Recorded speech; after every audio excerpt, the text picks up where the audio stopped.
The information discussed on Talkin' Money with Jeff Tarbell is believed to be from reliable sources. However, no responsibility is assumed for inaccuracies. No statement made on this broadcast should be construed as a specific recommendation of a particular investment product. Views expressed are those of the speakers and do not necessarily represent those of CBS Radio. Use only as directed. Hi, everybody. Hi, this is Jeff Tarbell. Thanks for joining us here on Saturday. This is, by the way, your last weekend of holiday shopping before the big Christmas break. So after you listen to the show today, please get out there and spend your money in our local economy.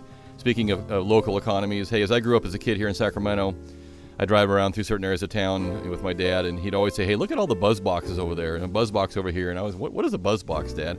Well, buzz box is, as I know it now, is basically a concrete tilt-up warehouse.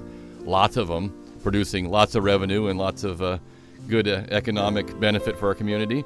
And that was, many of those were built by a local icon, Buzz Oates. And in 2004, I think it was, maybe early 2005, I had a chance to have Buzz and his son Phil come in the studio on a Saturday, which was a real treat for me, and had them come in and kind of talk about his career. We started back. Actually, I think he even gave away some books that day. Just had a good recap of kind of where he came from and how he got there. And as you probably, many of you know now, Mr. Oates passed away last week. And so I thought, with the permission of the family, I'd replay that interview. Good chance to really get to hear from him. Most people knew of him but never maybe met him or had a chance to talk with him. So here's your chance to listen from Buzz Oates directly. And without further ado, our electric mic, let's jump into our replay of the Buzz Oates and Buzz and Phil Oates interview from 2004. And hope you enjoy it. Smiles, everyone. Smiles. And prepare yourself for... Show me the money! Ladies and gentlemen, ATM Mortgage proudly presents the radio broadcast experience designed to keep your wallet in top condition. Talkin' Money with Jeff Tarbell. Talkin' money. Talkin' money. More money, more money, more money. Now entering the studio, the 220-pound rookie from Granite Bay, California. Your guru for fiscal fitness, Jeff Tarbell. My name is Jeff Tarbell, in studio with Nick Perjanik and Buzz Oates, and Phil Oates have joined us today. And we can take your calls and questions if you have any questions for Buzz or Phil or anything on those topics. 339-1140, 1-800-920-1140. And so your Buzz's parents who grew up, and this you find this a lot in very successful people, and it must be they come from a background. Your parents were Depression era, adults. They grew up during the Depression. They didn't have anything. Do you think that is some kind of did that stick to you? Is that where you think in the early years you learned the work ethic and the things that raised you through your life? Did that have any effect on you? Yeah, my dad, we were on welfare for a while,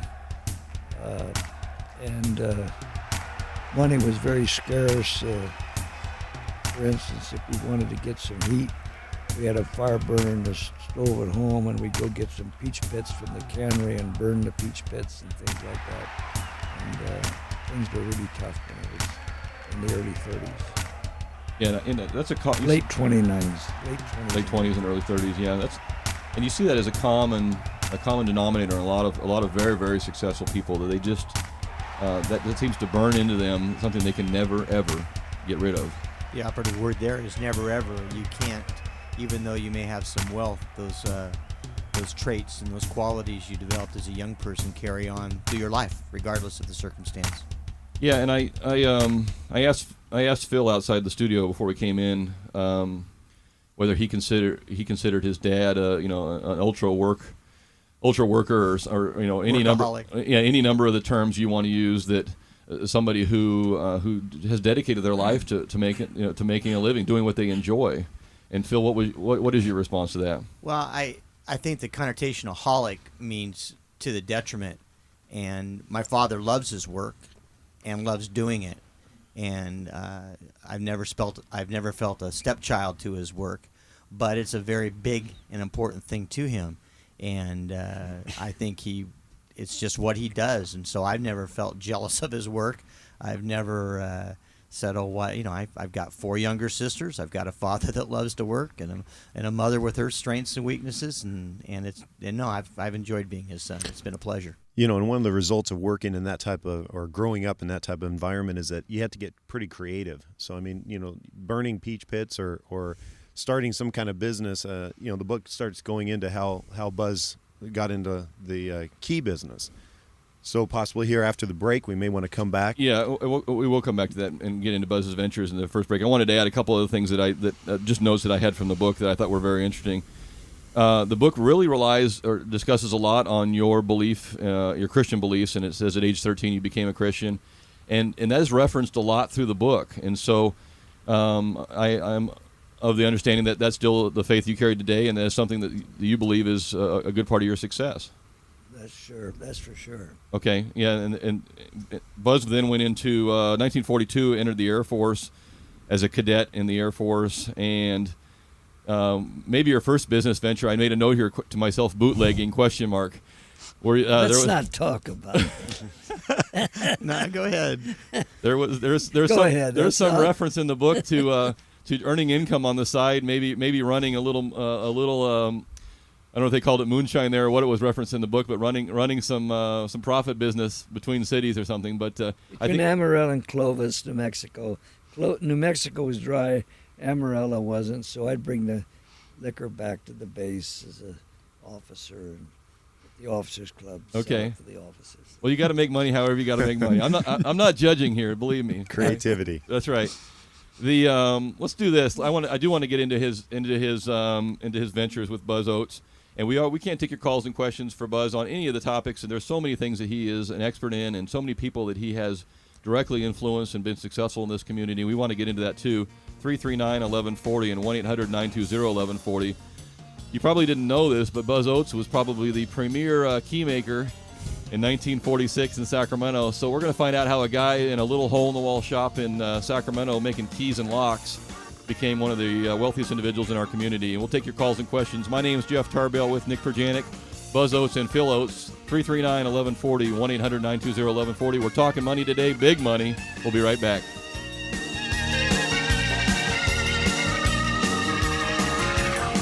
You're listening to Talkin' Money with Jeff Tarbell. You are listening, aren't you? Stay tuned for more of the action here on Sports 1140 KHTK.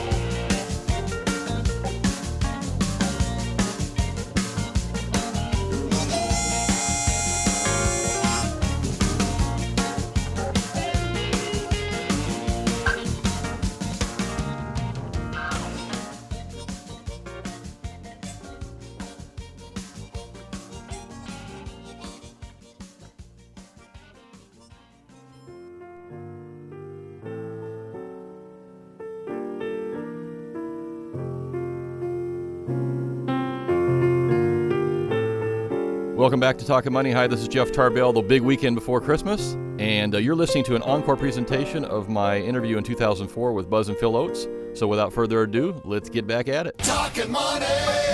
Well, baby, what I couldn't do with plenty of money and you, in spite of the worry that money brings, just a little filthy lucre buys a lot of things, and I could take you to places that you would like to go, but outside of that I've no use for dough. It's the root of all evil, of strife and upheaval, but I'm certain, honey, that life would be sunny with plenty of money and you. We now return to Talkin' Money with Jeff Tarbell and very special guest, Buzz Oates. All right, we're back. Little swing music there. We're back talking with Buzz Oates. My name is Jeff Tarbell, in studio with Nick Perjanik, and Buzz Oates and Phil Oates have joined us today. And we can take your calls and questions if you have any questions for Buzz or Phil or anything on those topics. 339-1140, 1-800-920-1140. And for those of you who had normally called in and questions about any of the stock-related topics or mortgage topics, we'll kind of divert you over today, if we may, to the office at ATM Mortgage, 338-9400. That's the 916 area code. They'll take your calls and questions over there because rates are doing phenomenal things over there.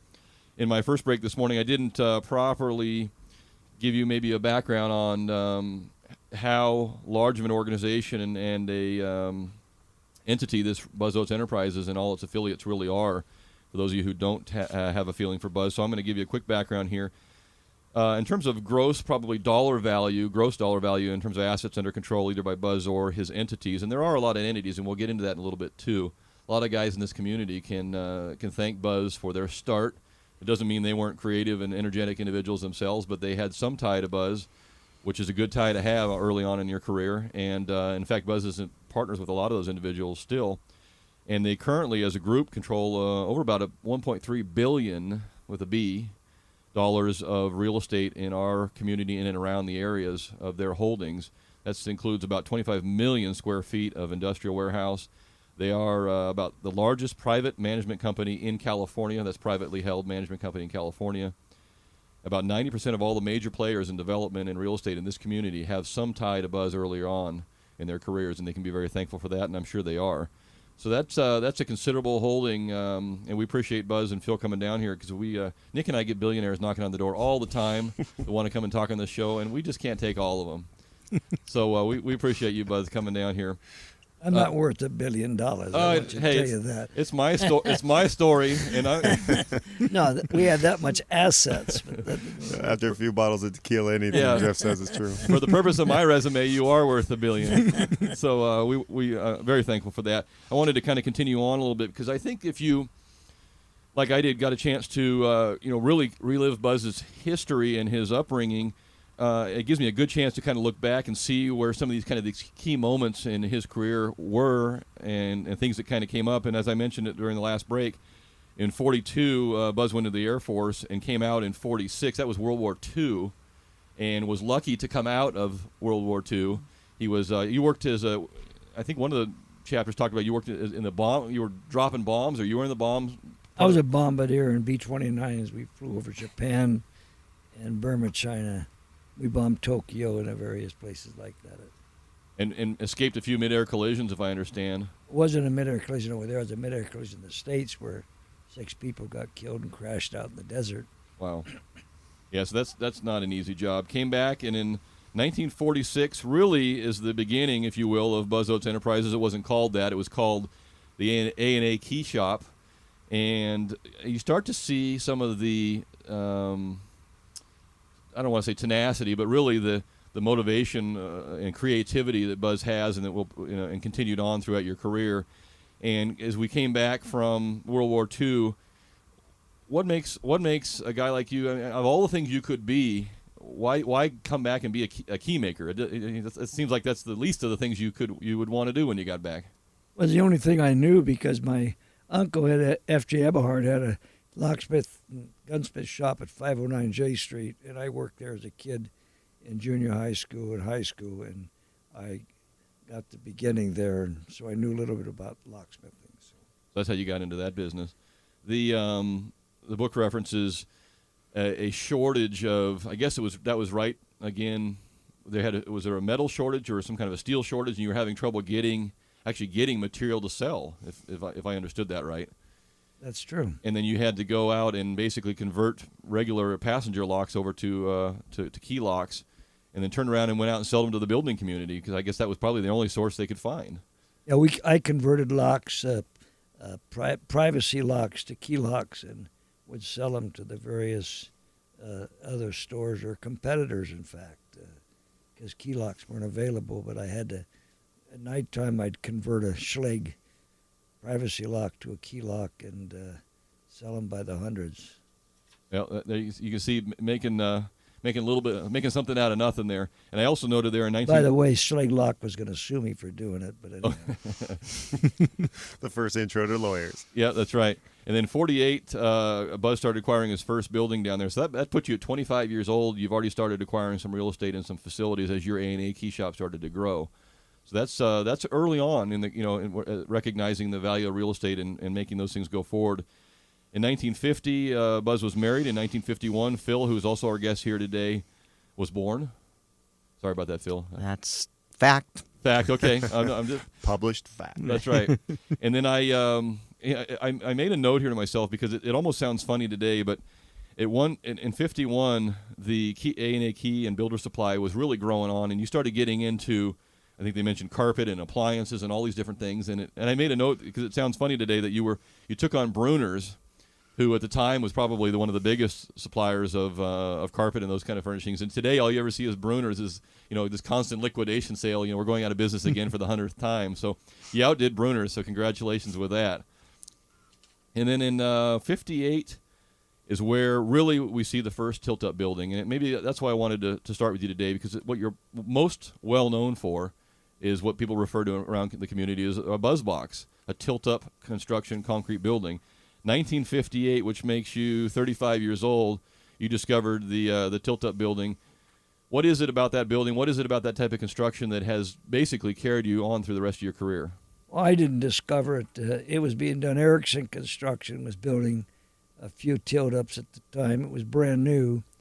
It was, where you pour the walls in the ground and lift them up, and it was very unique. And so I got Harold Turner to come to work for me, and he knew the tilt-up business. And so from then on, I got my contractor's license. I started building my own stores. And you got in the tilt-up for what? Is it just cheap? It was just a cheaper way for you to manufacture a facility? Is that what the primary goal was for you? Well, I built the first tilt-up on 60th and 61st and Folsom Boulevard, and Harold Turner was working for me at the time just as a sub.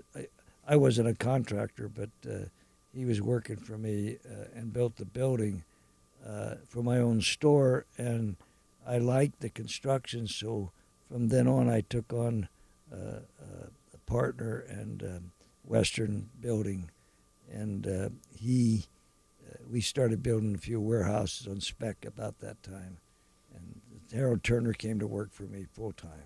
Does that period of time, does that really signal kind of the end of the A&A building for you in theory? No, from then on, we went in carpet real heavy. We went into furniture. We created A&A Builder Supply. We built the building at 6700 Folsom Boulevard and put a real siding on it. Would bring carloads of furniture and appliances in, and we were one of the biggest appliance dealers in the country, and carpet dealers and furniture. We used to buy carloads at Thomasville and American and Martinville and various furniture. We used to buy from the east in carloads, and that was before Levitt's Furniture was there. Right. And so then from then on, I started building other buildings, and I saw the profitability in building buildings. So how I got my money to start the construction business was because I carried all my own contracts. So I liquidated my contractors. As I liquidated the million or so in contracts I had, I put it in real estate development, and that was the beginning of the real estate. That was the beginning. We're talking with Buzz and Phil Oates. We're talking money on Sports 1140, 339-1140, and 1-800-920-1140. We've got some people that want to ask you some questions. You want to take those? Okay. All right. Are you sure?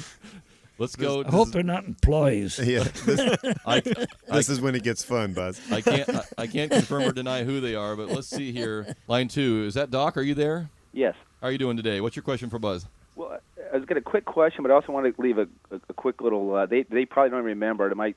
I was trying to raise money for the autism program for the San Juan Unified School District. It was a brand new one about 9 years ago, and I'm sure they don't even remember it. But just give you a quick back on the district. Didn't have anything for these kids at the time. It was brand new to kind of the special needs they have and how they learn. And Phil and Mr. Oates were gracious enough to help us with this fundraising campaign where the kids could actually, learn the way they needed to. They didn't have any money set aside or anything. It was a brand new thing, and they were gracious enough to step forward. And like I said, they probably don't remember, but I'll never forget it. Being a parent of an autistic child, and I've known Phil for a while, but I appreciate it. And I guess the question is, when you get into situations like that, I know it's tough because you're always getting hit up, but what type of responsibility do they feel, or do they feel any? I'm sure they do, because I know they do a lot for the community. How difficult is that to juggle with your business functions and then also the philanthropy part, because they do a lot, and I know people appreciate it. And I always will. I know they don't remember that, but I want to thank them again for that. Okay, I'll let you take that off the air because I'll get a little feedback there. And Phil's shaking his head. He does remember that. Doc, remember you very well. Nice to hear your voice. Wasn't sure who that was till I heard your voice. As a company, we get probably 50 requests a week to assist, little leagues and churches, and they're good organizations, and I pride myself in trying to get back to as many as possible. We've adopted a policy of kind of, as a company, of only supporting those that have a business relationship to it, such as Friends for Kids, because that's one of our major partners, Pacific Coast and Dave Pringle, the Chamber, things like that. And then it falls more to the individuals, and we each have a foundation that we try to meet the needs of those charities, and a lot of them are Christian charities that have blessed us, and that's our way of giving back. I'm real proud of my father in one area.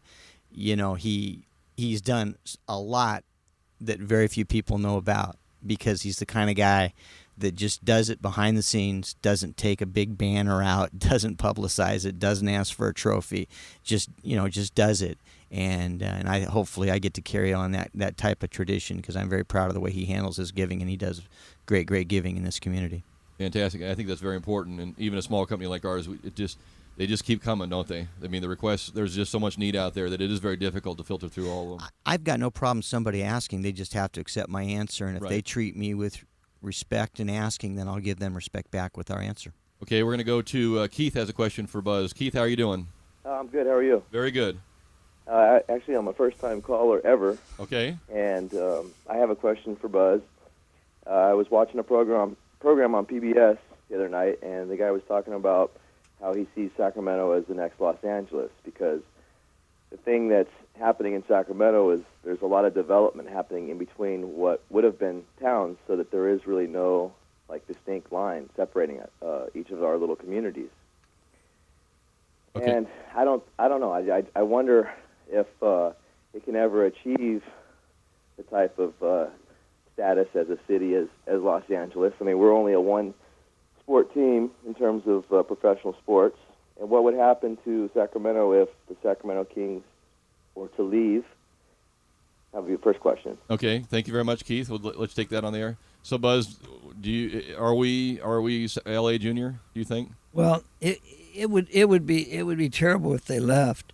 The only thing I think we have to prepare for everything. Aerojet left. A lot of other people left Sacramento. You might say left. They came down to nothing. Hewlett Packard has decreased, and we're talking about business now. But in sports, if we've got the River Cats coming up, and I think the people's interest would go to other things. But I don't think we want to cross that bridge, or they're leaving until they do. And I just hope they don't.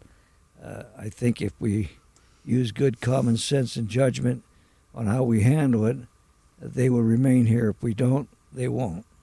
His other question was, do you see all these communities, these Rosevilles and Rocklands, and everybody kind of melding together? Do you see us becoming an LA in terms of a population? Oh, definitely. And I also, maybe not as big as Los Angeles, but I think that's where we can keep the Kings here. I think that if the people in Granite Bay and Roseville and Rancho Cordova and Folsom want to keep the Kings, they should get involved, and they shouldn't think that the city of Sacramento alone can be the ones that supports the Kings to keep them here. I don't think it's the city of Sacramento should support it, but West Sacramento should support it. Davis and Elk Grove and all the communities should get together and show their support for the Kings and find some way to support them to make them feel comfortable to stay here. Okay. I think Dave here has a question on the same lines. Dave, how are you doing? Hey, good. How are you guys? Good. What's your question for Buzz? Oh, well, along the same lines for Mr. Oates, and it's a pleasure to speak with you. Yeah, I just wondered what he and possibly whatever business interests in the community, and I was kind of thinking along the same lines as not even trying to get a downtown arena and develop it in Placer County, or because it seems like things are kind of demagogued somewhat down there, that we could even shorten their commute and get them out to Placer County possibly. I think we have to keep them centrally located in the Sacramento Kings. I don't think we should spread them out to Placer County or some other place. But I just think that we ought to consider the Kings as not as the whole valley, and maybe they should bring that into some way, incorporate just not Sacramento being the Kings, but everybody being the Kings in the community. You know, you've built a few buildings in town. They're throwing around a bunch of numbers in terms of how much this thing's going to cost. Why can't we have you throw up a tilt up and do Arco 3 for us? What? Well, I think this certainly it shouldn't be downtown.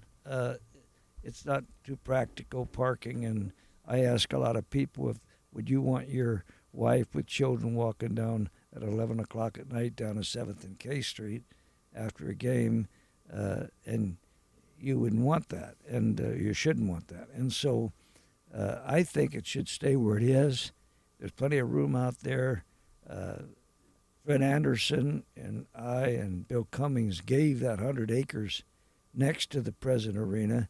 It cost the city not one dime. We took the bonds that was on it and paid for them and put them on our property, which was $5 million that we took and gave them the 100 acres. They can certainly afford to do something with that 100 acres. I think that should be the contribution that they give back to the Kings.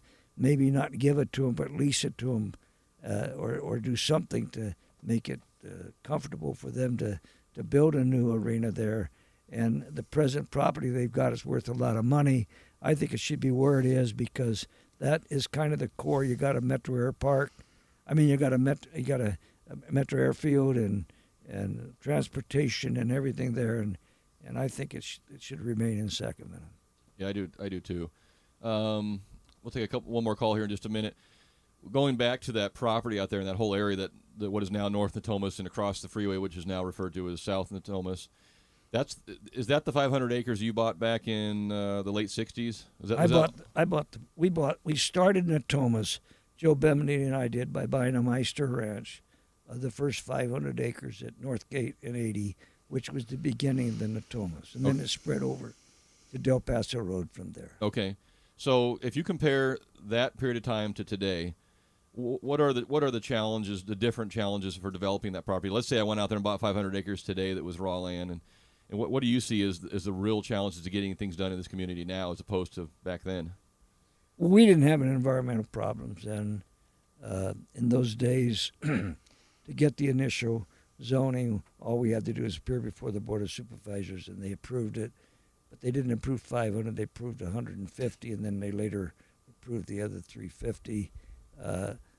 When you go before now and get any zoning, the conditions, the environmentalists, the environmental impact studies, it takes you years. Like Metro Air Park has been under, we started that in the 70s, and it's just now getting to be a reality. The 1,800 acres next to the air park, which airfield, which we're developing now. But and that's going to be developed as industrial complex? It will be everything. It will be hotels. We only own about 400 acres of the property. Okay. Personally, but it will be hotels, motels, industrial office buildings. And I think you mentioned earlier some of the issues with Southport. Now, you also developed the major part of, I guess it's south of West Sacramento, the Southport development. Well, what happened there, the fire department would not allow the development south of the canal, which is now Southport. And so they didn't have the money. They had to have another bridge over the canal.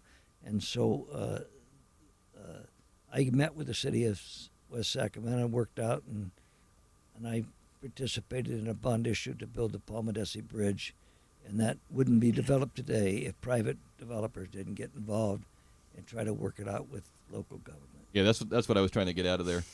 I think there's a lot of belief in this community that the government can solve all our problems and they will do all for us. And the reality is things get done through private individuals and their private money and their desire to make things grow, and that's where the money comes from. In fact, the Southport project would not have been a reality because you were telling me earlier that the fire department would not allow you to do anything without two accesses in and out of there, and the city of West Sacramento didn't have a dime to do that. So you ended up having to put up the bond money in order to make all that come together personally. I and the federal government put up some. Okay. So I think that's an important tack to keep in mind. We do have to take one last break. I apologize. And we've got 3 calls on hold. I promise we'll get to you in just a minute. 339-1140, 1-800-920-1140. My name's Jeff Tarbell with Nick Perjanik. We're talking to Buzz and Phil Oates today. And if you call listening to the show as normal, you're looking for some mortgage-related topics and issues, please give our office a call, 338-9400 at ATM Mortgage. They'll take your calls and questions over there. We're talking money, and I'll be right back. Crank up that radio. More Talkin' Money with Jeff Tarbell coming up here on Sports 1140 KHTK.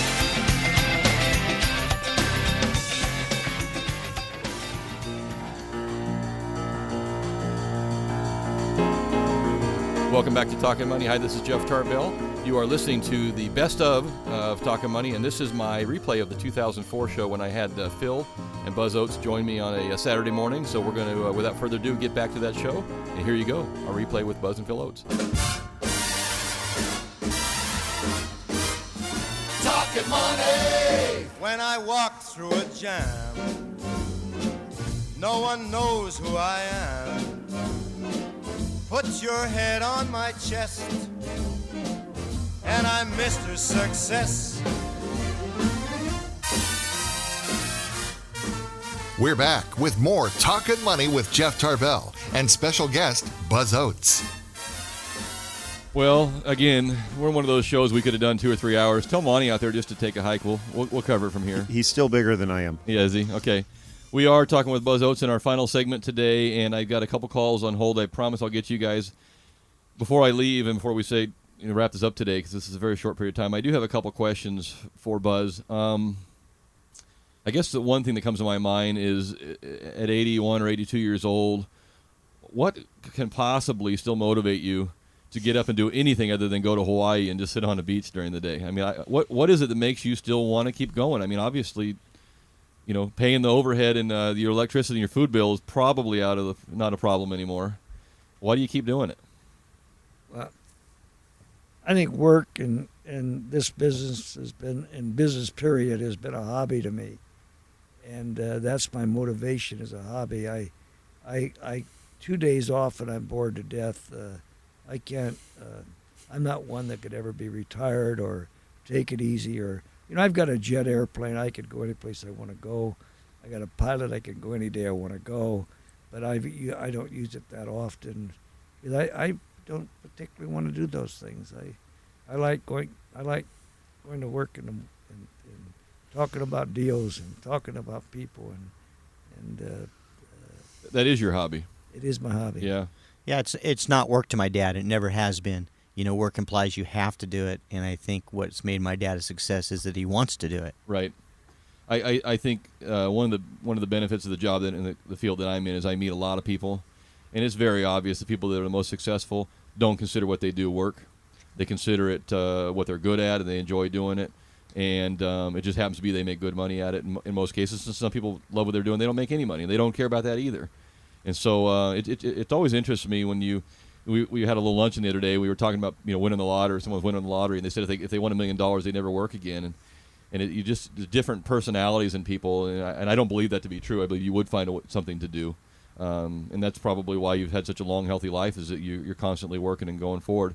But I wanted to get that out. And I also want to say one other thing, because I asked Phil before the studio. I know a lot of very, very successful individuals who do not have a very good relationship with their family members.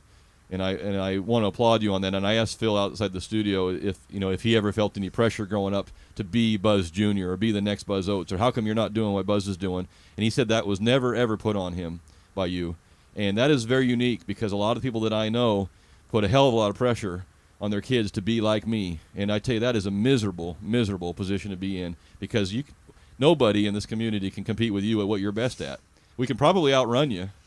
But we can't beat you at what you're good at. And but he can fly to Vegas this weekend. Yeah, we can't. That's right. So anyway, I wanted to get that out, because that is very unique, and I think that's a very unique relationship between the two you have, and that's all I want to say about that. That's all I got to say about that. Let's get a couple more phone calls in here before I irritate everybody in the community who's sitting on hold here. We're going to go to hey, Bill. I'm going to take your call last, so hold on, Bill. I have not forgotten about you. Ryan on line 2 wants to be a Buzz Jr. Ryan, what's your question for Buzz?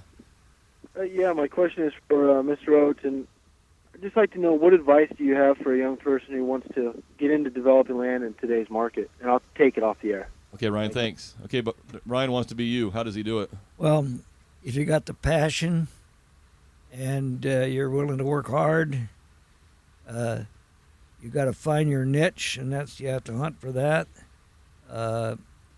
Get with an organization to start off with, or start off from scratch, but you get with an organization that you think is coming up and has a lot of potential.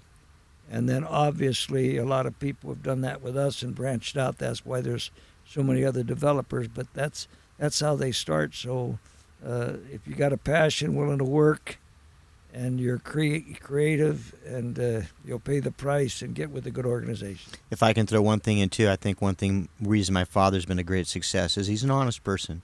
That doesn't mean he's not tough to deal with in negotiations, but I've seen my father honor his word even when probably legally he didn't have to. And I think to be a success, you do have to be a person of integrity and honesty. Yeah, I think it is unusual for as long as Buzz has been in business in your organization and as big as you guys are, that you virtually never hear of any issues, coming up in terms of that light, disputes with people. And certainly, I mean, you do anything in this community, you're going to have a dispute with somebody. But after a long, long career, Buzz still has a great reputation, can walk down the street and hold his head up high. And I think that says a lot for his ability. We've got to get, hopefully Bill can jump in here real quick. Bill, what is your comment?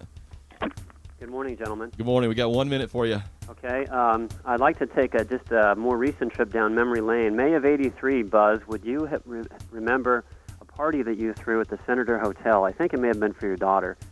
But you hired a caterer I was working for at the time called Food for Thought. And the wait staff, including yours truly, I'm 6'4", we dressed up in pink bunny suits. Does that ring a bell, Buzz? I remember like yesterday. Yeah. That's one of the developments that I loved was the Senator Hotel that we took on as a hotel and converted it into an office building. I did have my daughter Kathy's graduation there, and I remember Food for Thought. Yep. I remember the party. It was a great event and a great night. So the pink bunny 6'4" pink bunny calls that high. With the bunny. Yeah. Joey the bunny. And there you have it. That is a kind of a good recap of my interview with Buzz Oates and Phil Oates back in 2004. I hope you enjoyed it. Good chance to hear from a local icon. And again, our condolences go out to the Oates family. And they had just a phenomenal father, and made a big mark on this community. So I hope you enjoyed that. And let me say, this is our last show before Christmas. So have a Merry Christmas. Please be safe. And get out there and spend some time with your family. Have a great time. We'll see you. I will be back live the weekend after Christmas. So have fun, and we'll catch up with you next Saturday, everybody. Be safe. Aloha and mele kalikimaka. Talking money.